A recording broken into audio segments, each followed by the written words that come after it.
솔로몬의 성전 건축에 대해서 우리가 말씀을 나눕니다. 제가 일본 선교사로 갔을 때 한국에서 듣던 150년 된 우동집을 찾아갔는데 와세다 대학 근처에 그런 데는 이미 다 사라지고 일본에서 오래 산 사람에게 물으니까 그런 데는 없다고 그래서 못 찾았습니다. 그런데 어떤 글에 보면 그 일본 미싱 회사를 하는 사장 이야기인데 계속 실패하고 완전 적자로 그와 같이 지내고 있어요. 그런데 그 사람이 그래도 그 미싱 사업을 안 놓습니다. 왜냐하면 내가 이 실패한 모든 것이 내 자식 때에는 밑거름이 되어서 내 자식 때에는 반드시 성공할 것이다. 지금 내가 사업을 실패해도 일본에는 그 가업을 이어가는 그런 일들이 많습니다. 내 자녀가 이 실패를 딛고 일어서서 반드시 성공할 것인즉 내가 이거 지금 포기하고 뒤로 물러가지 않는다는 것입니다. 그 말이 상당히 감동적이고 자기가 그렇게 20년 실패했으면 그 아들은 성공하겠죠. 그런 희망이 내 마음에도 다가오더라. 사람이 대를 이어서 일하는 것이 중요합니다.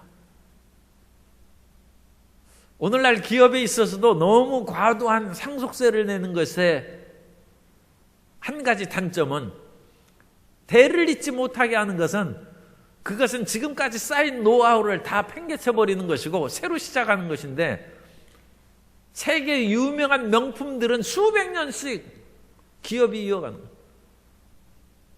그것이 비록 자식으로 인해서 기업이 이어가든 아니면 그런 어떤 주식회사 형태로 가든지 간에 대를 이어서 가야 명품 회사가 되는 것이고 경쟁에서 성공하는 것입니다. 이 작은 이런 삼각형 초콜릿 있죠. 그게 100년이 넘죠. 몇백 년 되는 것입니다. 초콜릿 하나 만든 것도 노하우가 그렇게 축적되어야만 그것이 세계적인 상품이 되는 것입니다.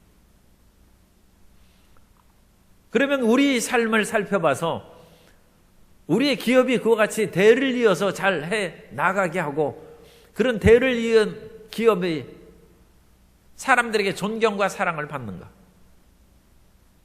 또한 국가의 그런 지도자들이 국책 사업을 대를 이어서 행하는 것이 있는가? 이 나라의 지도자가 5년밖에 일을 못하는데 5년 가지고 무슨 일을 하겠습니까? 그러면 그 지도자가 어떤 일을 계획해서 세웠으면 그 다음 사람은 정권이 바뀌어도 그걸 해야죠. 그건 나라를 위한 것이에요. 정말로 필요한 것이면 그걸 뒤집어버리고 맨날 새로 하고 맨날 땅만 이리 뒤집고 저리 뒤집고 무슨 성취를 얻겠습니까? 오늘 이 말씀을 드린 것은 다윗이 성전을 짓는 꿈을 가졌는데 솔로몬이 대를 이었다는 것입니다. 솔로몬이 무슨 성전은 나중에 짓고 궁궐부터 짓자 그럴 수도 있어요. 왜냐하면 바로의 딸을 그야말로 애굽에 있는 그런 그 공주를 모셔왔는데 이집트는 전통적으로 딸을 외국에 보내지 않습니다. 외국 사람을 사위로 맡는 일이 가끔 있는데 사위를 애굽 영토로 불러들여서 거기에서 살게 하지 애굽의 딸을 다른 나라로 보내지 않습니다. 역사적으로 그런 예가 거의 없습니다. 그런데도 불구하고 바로의 딸이 솔로몬에게 시집 왔으면 집이라도 좋게 지어줘야죠. 그런데 솔로몬이 성전을 먼저 건축합니다. 그래서 솔로몬이 성전을 건축한 그때만 해도 정말로 훌륭한 왕입니다. 이 성전 건축은 다윗이 먼저 계획하고 준비를 했죠. 그래서 다윗이 성전을 건축할 준비를 하게 된 계기가 있습니다. 그 계기는 오늘 읽은 그 두로 왕 히람이 다윗이 왕됐다는 소식을 듣고 그 비싼 레바논의 백향목을 막 보내줬어요. 그러면서 다윗 왕된 것을 축하한다. 그러면서 궁궐을 지으시오. 그렇게 제목을 보내줬어요. 사무엘하 5장 11절 이하에 보면 두로왕 히람이 다윗에게 사절들과 백향목과 목수와 석수를 보내매 그들이 다윗을 위하여 집을 지으니 다윗이 야훼께서 자기를 세우사 이스라엘 왕으로 삼으신 것과 그의 백성 이스라엘을 위하여 그 나라를 높이신 것을 알았더라. 그래서 사무엘하 5장에서 다윗이 백향목 궁에 거하게 되었다는 것입니다. 그런데 7장에 가서 다윗이 하나님께 기도한 것이 나옵니다. 하나님, 내가 이 백향목 궁에서 그렇게 자고 그러니까 불편해서 견딜 수가 없습니다. 하나님은 장막에 계시는데 나는 백향목 궁에 거하는 것이 이게 말이 안 됩니다. 하나님의 성전을 지어야 되겠습니다. 사무엘하 7장 2절에 보면 왕이 선지자 나단에게 이르되 볼지어다 나는 백향목 궁에 살거늘 하나님의 교회는 휘장 가운데 있도다. 그래서 하나님의 성전을 짓는다고 하니까 하나님이 기뻐하셨어요. 내가 나의 집을 지켰느냐?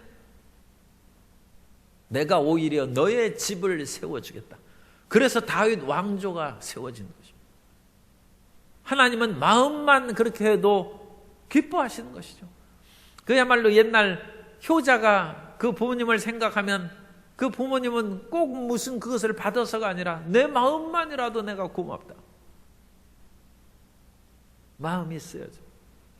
그런데 하나님께서는 평화의 성을 건축하는 데 있어서 다윗이 너무 전쟁의 피를 흘렸는데 수많은 사람을 죽인 사람이 또 평화의 성전을 짓는 것을 다른 나라 사람이 보면 이게 뭐 앞뒤가 안 맞는다. 그렇게 또 비난할 수도 있어요. 너는 피를 많이 흘린 거로 너에게서 날 솔로몬을 통해서 성전을 지으라. 그래서 다윗이 성전 건축 준비를 많이 했습니다. 성전 부지도 자기가 인구조사하면서 하나님의 심판을 받은 그것을 회개하고 얻은 아라우나의 타작마당을 돈 주고 사서 거기를 성전 부지로 삼고 또 자기에게 전쟁에서 승리한 노량물은 전쟁에서 이긴 사람의 소유입니다. 그게 고대 전쟁의 법칙입니다. 그런데 거기에서 나온 은과 금과 수많은 것들을 하나님이 전에 바쳐서 준비했다는 것입니다. 역대상 29장 2절 이하에 보면 내가 이미 내 하나님, 이건 다윗이 한 얘기입니다. 내가 이미 내 하나님의 성전을 위하여 힘을 다하여 준비하였나니 곧 기구를 만들 금과 은과 놋과 철과 나무와 또 만호와 가공할 검은 보석과 채석과 다른 모든 보석과 옥돌이 매우 많으며 성전을 위하여 준비한 이 모든 것 외에도 내 마음이 내 하나님의 성전을 사모함으로 내가 사유한, 이건 개인적인 사유한 금, 은으로 내 하나님의 성전을 위하여 드렸노니 곧 오빌의 금 3,000달란트와 수는 7,000달란트라. 모든 성전 벽에 입히며 금은 그릇을 만들며 장인의 손으로 하는 모든 일에 쓰게 하였노니 오늘 누가 즐거이 손에 채워 야훼께 드리겠느냐 하는지라. 다윗이 이 전쟁에서 승리의 전리품이긴 합니다만 뭐 어마어마하게 부자죠. 금 3,000달란트, 수는 7,000달란트를. 그런데 더 중요한 것은 그런 사람이 아낌없이 하나님 앞에 그렇게 바쳤다는 것입니다. 그래서 그것을 다 모아놓고 솔로몬에게 주고 다윗은 인생에 가는 길로 갔어요. 그런데 그 다음이 중요한 거예요. 솔로몬이 그 금은을 공짜로 얻었지 않습니까? 그럼 그걸 허랑방탕하게 다 써버릴 수도 있어요. 그러니까 자식 잘 두기가 사실 쉽지 않습니다. 그런데 솔로몬이 바로의 딸을 위한 궁궐이나 자기 살 궁궐도 먼저 짓지 아니하고 오늘 읽은 본문에서 두로왕 히람에게 사람을 보내서 얘기하는 것입니다. 내가 하나님의 성전을 건축해야 되겠으니까 필요한 것을 당신이 좀 제공해 주십시오. 우리 열왕기상 5장 5절에 보면 야훼께서 내 아버지 다윗에게 하신 말씀에 내가 너를 이어 내 자리에 오르게 할 내 아들 그가 내 이름을 위하여 성전을 건축하리라 하신 대로 내가 내 하나님 야훼의 이름을 위하여 성전을 건축하려 하오니. 아버지의 뜻을 이어받는 자식은 아버지를 기쁘게 합니다. 대부분 자식이 아버지를 그렇게 거역하고 그 가업을 이어받지 않는다든지 아버지의 그런 뜻과 좀 그냥 우리가 유식하게 얘기하면 아버지의 사상과 철학을 이어받지를 않아. 아버지는 아버지대로 하고 나는 내 사상과 내 뜻대로 산다. 그런데 자녀가 아버지를 닮는다. 그건 중요한 것입니다. 자식은 육체로 아버지를 닮죠. 그런데 육체는 흙으로 돌아가는 것입니다. 자식은 아버지의 사상을 닮아야 됩니다. 그래서 육체의 아들이 아니라 정신의 아들이 돼야 돼요. 정신의 아들이 되는 것이 더 중요한 것입니다. 그런데 대부분은 자식이 정신의 아들이 아니죠. 아버지하고 뜻이 틀려요. 그래서 부자 유친이 안 돼. 그건 비극입니다. 자식이 대를 이어서 일을 성취해야죠. 그래야 노벨상 받을 거 아닙니까?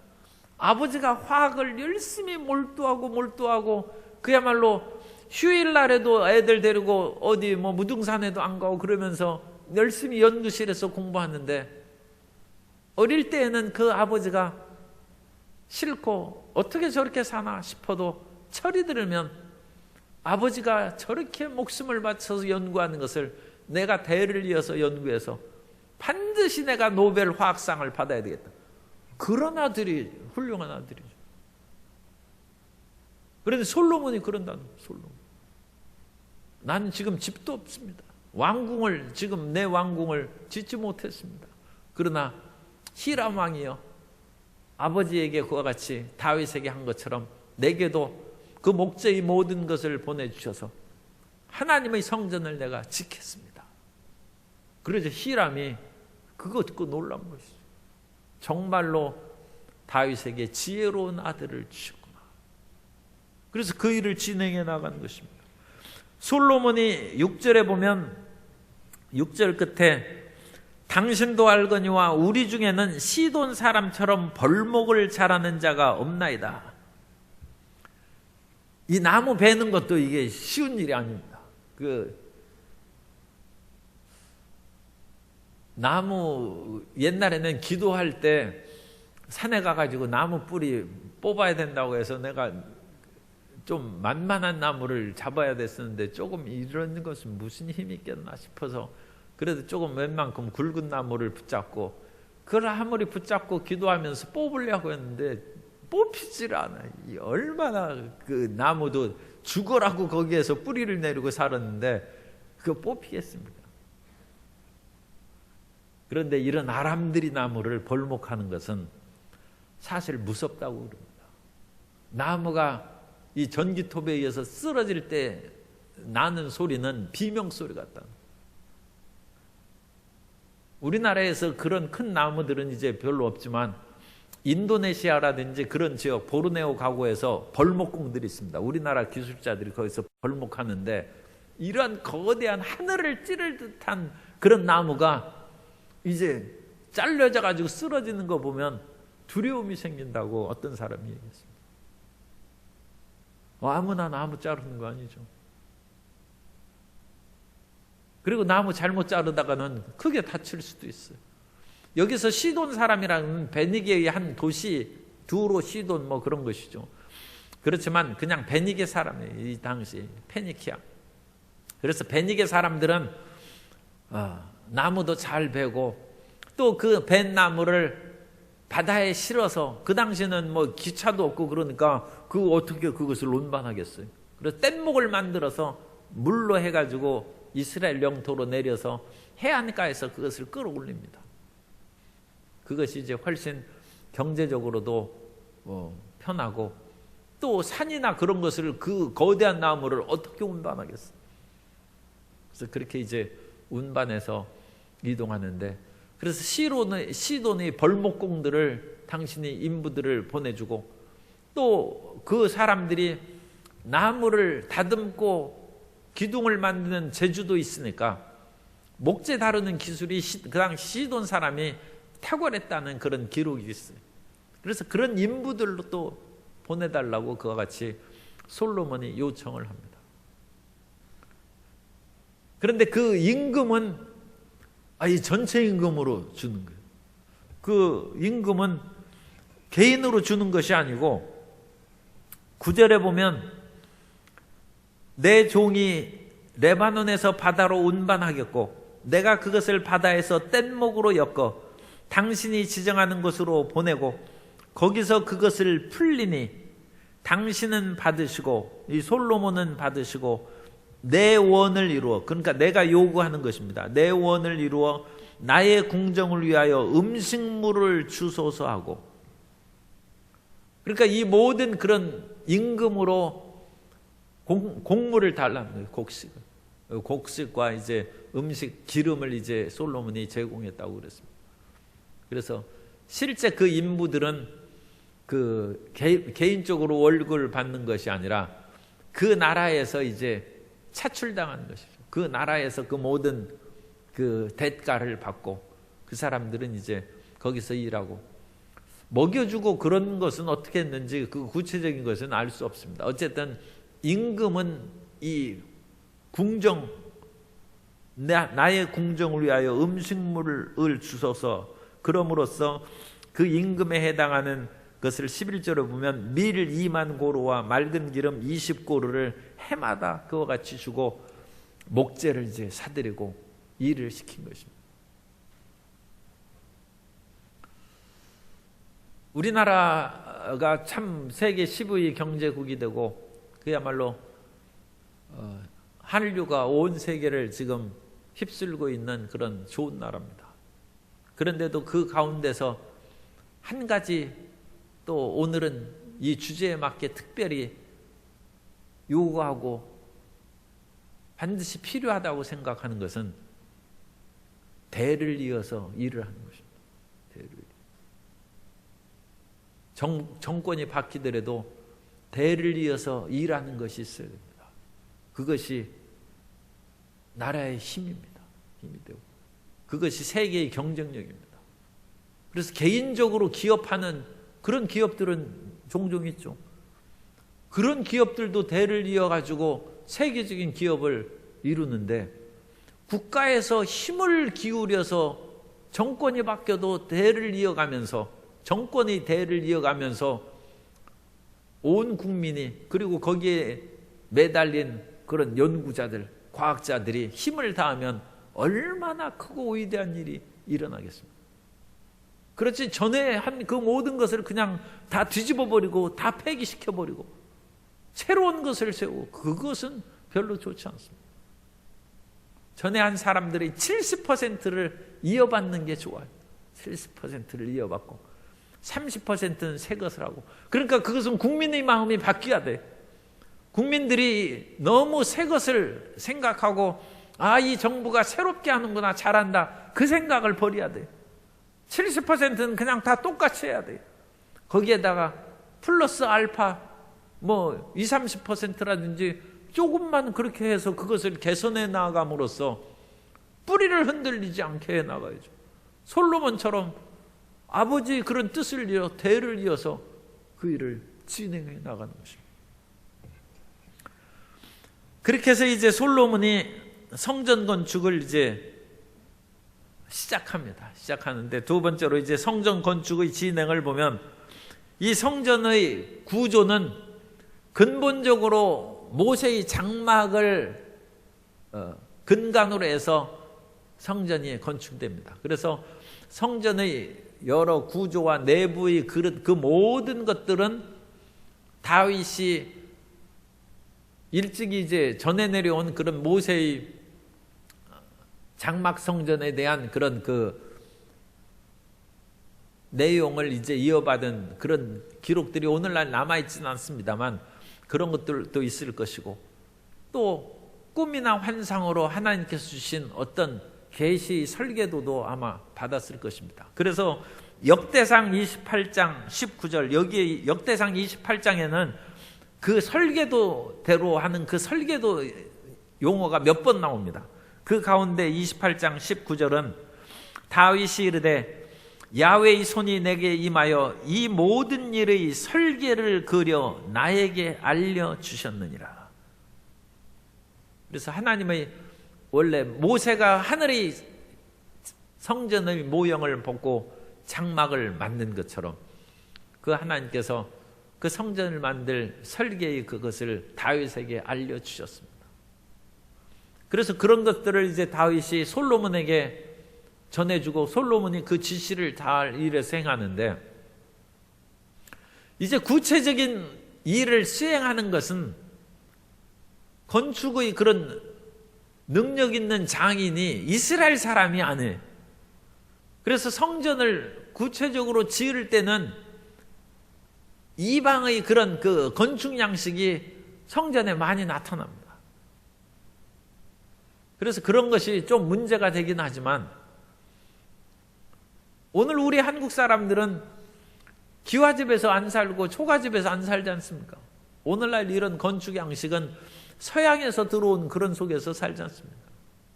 그리고 우리는 전통적인 한옥으로 교회 진 것을 우리 별로 못 봐요. 그죠? 옛날 그런 개신교가 들어온 초창기에는 어쩔 수 없이 이제 한옥집에서 거기를 방을 뜯어가지고 거기서 예배를 드렸으니까 그게 이제 한옥집 교회죠. 그런데 오늘날에 있어서는 한옥집 교회 짓는 사람이 어디 있어요? 아마 기와집으로 교회 지으면 이게 무슨 절 짓나 그런 식으로 생각할 거예요. 인식이 바뀌었죠. 그죠? 그래서 이 건축 양식 그 자체에 대해서는 많은 그 진보적인 학자가 솔로몬의 성전이 이교화되었다는 그런 비난이 있습니다. 비난이 있는데 성경은 그거에 대해서 비난하지 않습니다. 그렇기 때문에 오늘날 현대학자도 그걸 가지고 솔로몬을 비난할 필요는 없다고 생각합니다.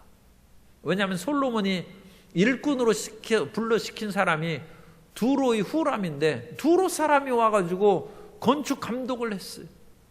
그러면 그 사람은 자기 그 지역에 있는 그런 건축 양식, 더 그냥 구체적으로 얘기하면 두로에 있는 그런 가나안 신전, 그런 신전 양식으로 짓는 거예요. 그럼 비슷하죠. 가나안 신전이나 지금 솔로몬의 야훼 신전이 건축상으로 흡사한 것들이 있다. 왜냐하면 지은 감독한 사람이 같은 그런 사람인데 어떻게 했습니까?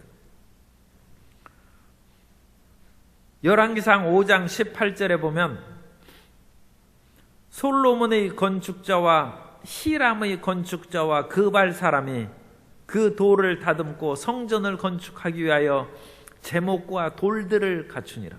그래서 솔로몬의 건축자가 있고, 그러면 그 사람들은 다윗이 준 설계도를 따라서 할 것이고, 히람 두로에서 보낸 건축자와 그 더 북쪽에 있는 그발 사람, 이것은 이제 그 시돈 더 훨씬 위쪽에 있는 그런 도시입니다.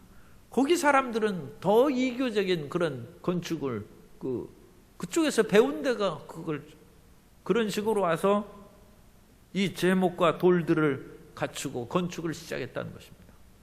그리고 총 감독인 그 후람에 대해서는 열왕기상 7장 13절 이하에 보면 솔로몬 왕이 사람을 보내어 히람을 두로에서 데려오니 그는 납달리 지파 과부의 아들이요 그의 아버지는 두로 사람이니 노세 대장장이라.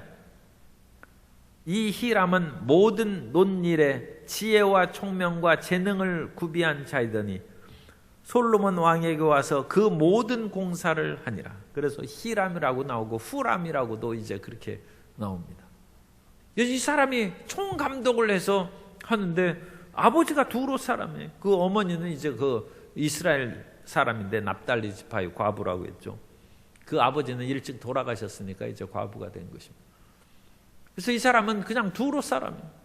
그런데 그 사람이 솔로몬 건축의 그런 일들을 행하고 놋을 다루는 기술이 탁월해요. 이 청동 그릇을 만드는데 청동 그릇을 만드는 것이 쉽지 않습니다. 그래서 이 청동 그릇으로 거대한 그런 그 청동 바다를 만들어요. 이 바다라는 것은 그 바다처럼 이렇게 큰 놋그릇이라는 그런 뜻이에요.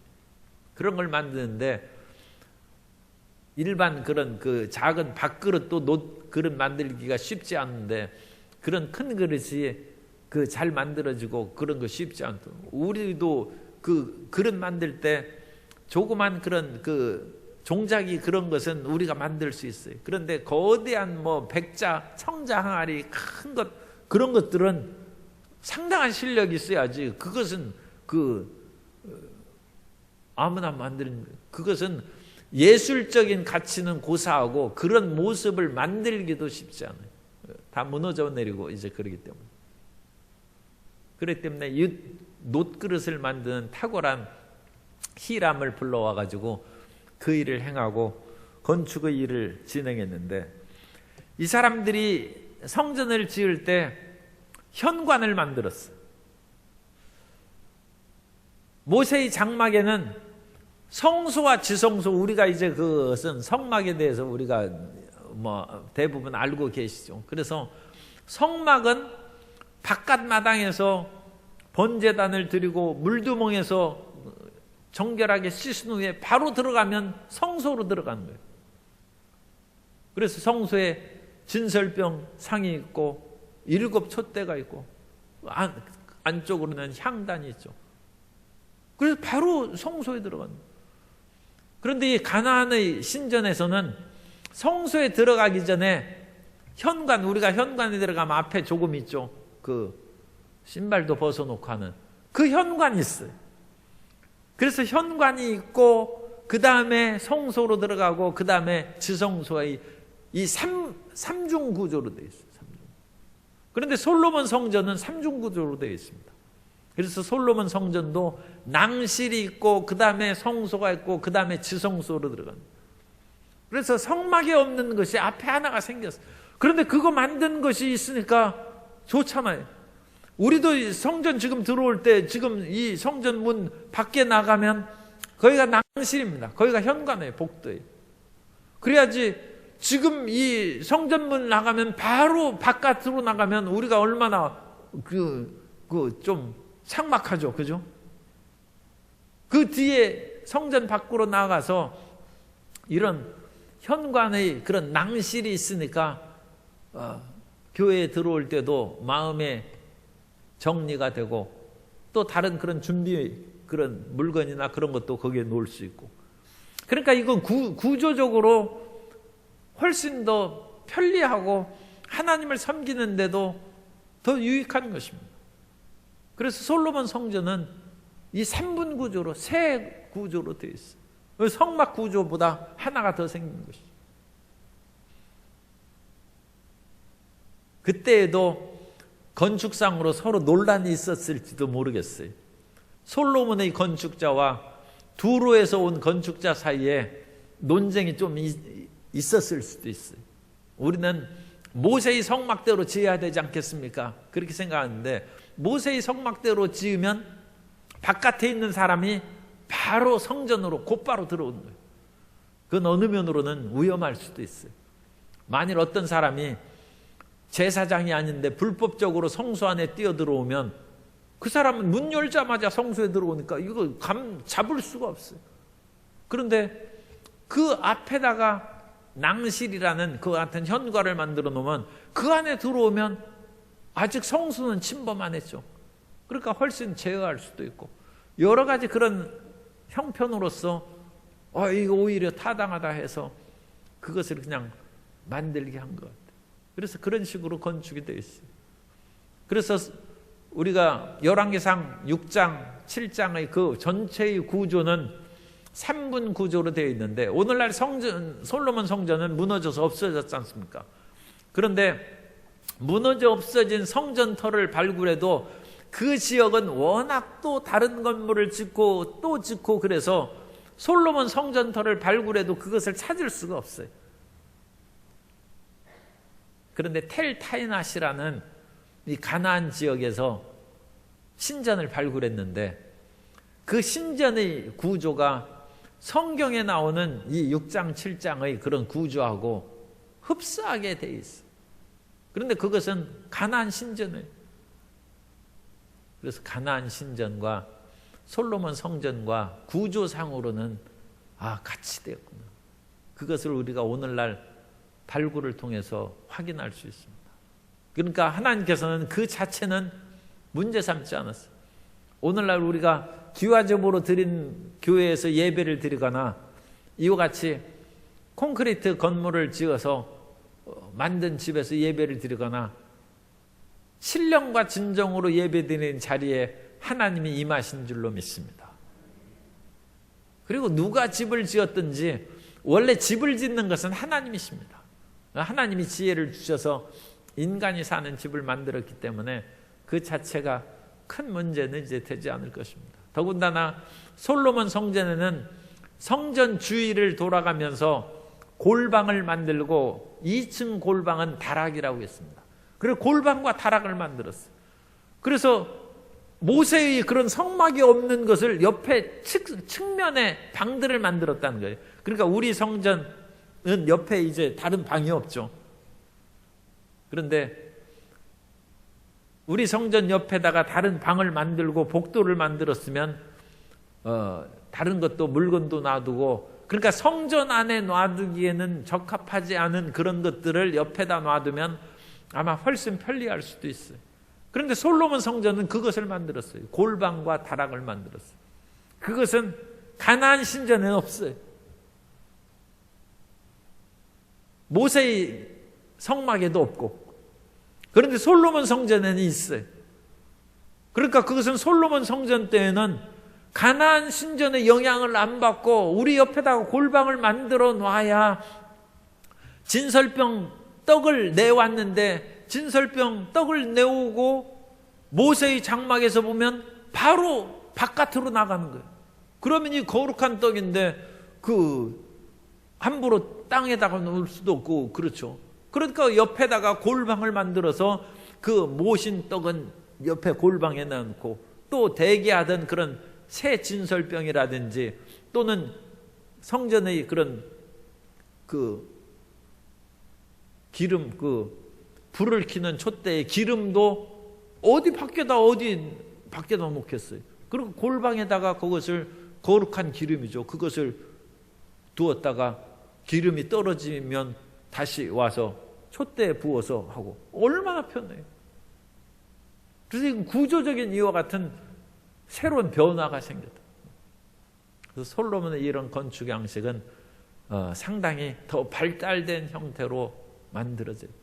그래서 모세의 성막과 꼭 일치하지는 않지만 솔로몬의 성전은 모세의 성전을, 그 성막을 기본으로 하고 거기에 더 건축적인 발전과 편의성을 도모하여 만들었고, 그리고 더 중요한 것이 있어요.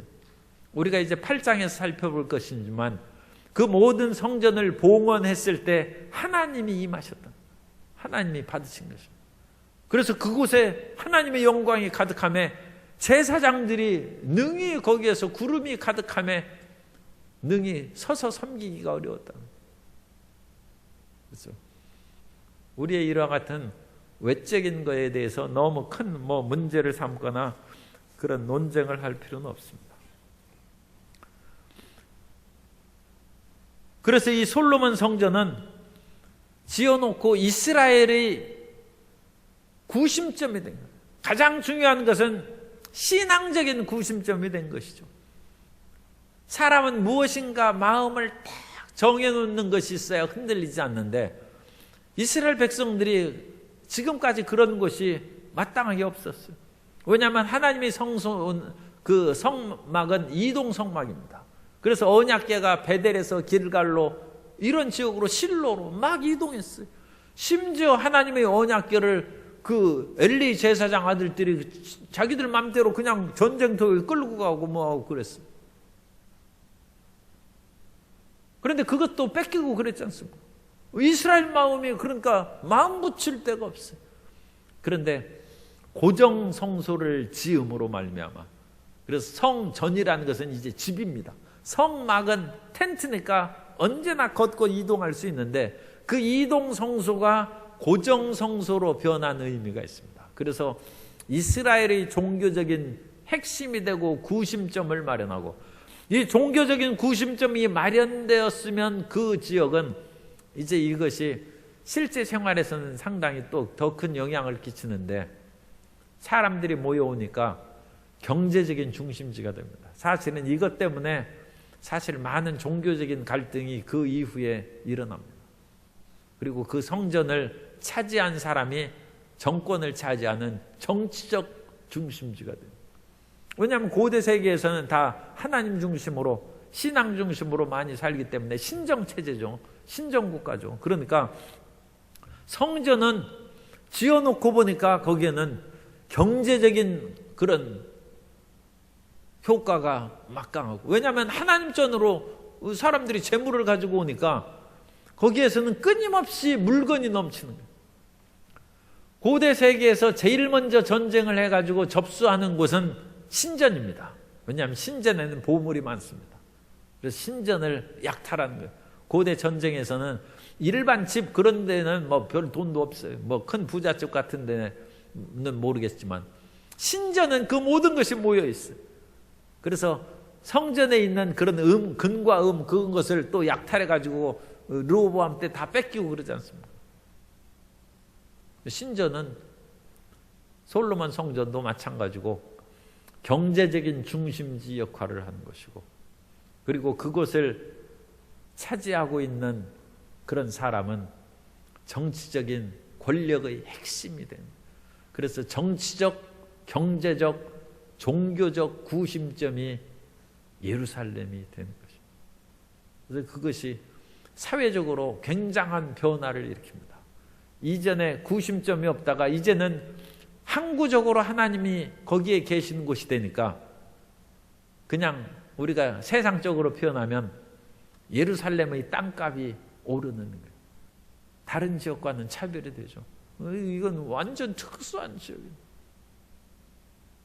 그럼으로써 사회의 이와 같은 새로운 변화와 현상이 이제 이 솔로몬 시대부터 일어나게 됩니다. 그리고 그런 것들을 미리 내다보고 생각하면 오늘날 이 시대에도 적용해서 지혜롭게 살아갈 수 있는 그런 길이 있습니다.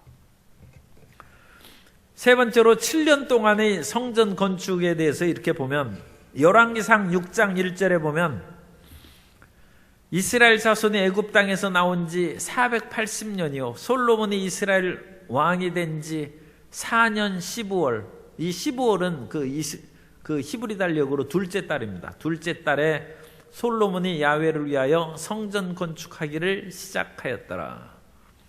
그래서 이 성전 건축한 그때는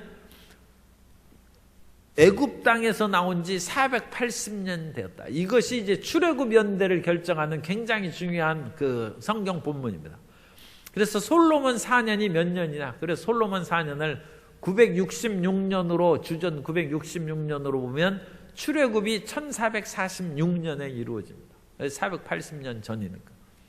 그래서 출애굽의 연대를 확정하는, 물론 솔로몬 4년이 학자들에 따라서 상당히 다릅니다. 어떤 사람은 967년, 어떤 사람은 966년, 올브라이트 같은 사람은 958년, 차이가 많이 있습니다. 왜냐하면 지금부터 3000년 전의 사람이니까 그런 정도 연대 차이 나는 것은 문제도 안 돼. 뭐 그런 정도만 알고 있는 것만 해도 굉장히 정확한 것이죠. 그래서 그 966년으로 정하면 그때부터 480년 전에 출애굽이 돼서 1446년에 출애굽이 일어난 것이 이루어지고 38절에 보면 11째 해 불월 곧 8째 달에 그 설계와 식양대로 성전 건축이 다 끝났으니 솔로몬이 7년 동안 성전을 건축하였더라. 그래서 11째 달 8월에 건축되었으니까 이대로 계산하면 7년 6개월 정도 걸렸어요. 7년 6개월. 2월에 이제 그 해의 2월에서 8월까지 됐으니까 횟수로는 7년이고 정확한 달수까지 하면 6개월이 이제 더 지났습니다. 그래서 7년 6개월의 기간에 성전을 이제 다 건축하게 됐다. 그런데 여러분들이 놀라실 만한 것이 하나 있어요. 그것은 2절에 보면 솔로몬 6장 열왕기상 6장 2절입니다. 솔로몬 왕이 야훼를 위하여 건축한 성전은 길이가 60큐빗이요 너비가 20큐빗이요 높이가 30큐빗이며 이 높이가 30큐빗인 것은 지성소 자리에 있어서 그 높이가 그런 것이고 어쨌든 길이는 60 그 길이에다가 너비가 20이니까 평수로 하면 60큐빗 곱하기 20큐빗이에요. 1큐빗은 0.46m 그러니까 46cm 정도 돼요. 45.6cm 뭐 46cm, 45cm로 볼 수 있고 어쨌든 정확하게 하면 45.6cm입니다. 그래서 45.6cm 곱하기 60을 곱하면 이제 한 27m 얼마 나오죠. 그래서 20큐빗은 한 9m 얼마 나와요. 그래서 27m 곱하기 9m 하면 몇 평 정도 됩니까? 그래가지고 그것을 계산하면 75평 정도밖에 안 돼. 이 솔로몬 성전이 75평이에요. 성도 여러분, 지금 앉아 계신 우리 성전이 몇 평이에요? 아까 물어보니까 한 400평 된다고 그래요. 401평인가. 여기가 400평이에요. 그러면 75평이면 우리 이쪽 계신 분 그것밖에 안 돼, 지금. 솔로몬 성전이 그렇게 조그맣습니다. 그래서 우리 성전 큰 것을 감사하시기 바랍니다. 이 솔로몬 성전보다 몇 배나 커, 몇 배. 우리 예루살렘 성전도 이제 한 190평 되는데, 우리 예루살렘 성전도 2배 이상 커, 솔로몬 성전보다. 우리는 참 큰 성전에서 하나님을 예비해. 솔로몬 성전은 상징성이 중요합니다. 규모가 중요한 것이 아니라 상징성이 중요한 것이고, 그곳에는 하나님의 임재가 있다는 것입니다. 그래서 외향적으로 너무 크고 위험 있는 그 자체가 문제가 되는 것이 아니에요.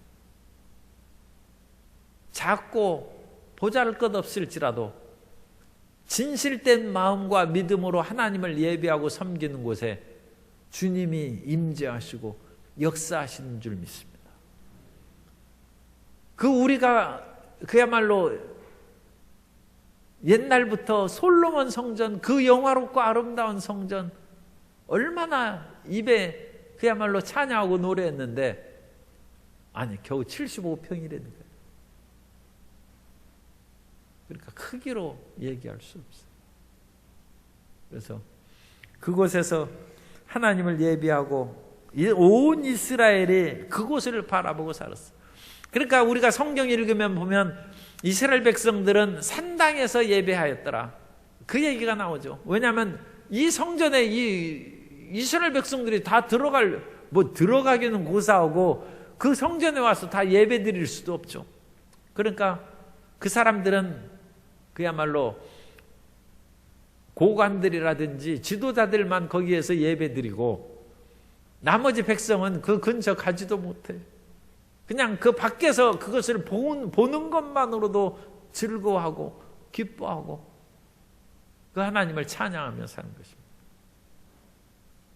물론 그 성전에 옛날은 제사장들만 그 성소 안에 들어가기 때문에 들어갈 수 없죠. 일반 사람들은 들어갈 수도 없습니다만 그 밖에서 사람들은 그 성전 안에 계신 하나님을 생각하면서 기뻐하고 찬양했다는 것입니다. 그런데 이 성전 건축을 하면서 그 솔로몬이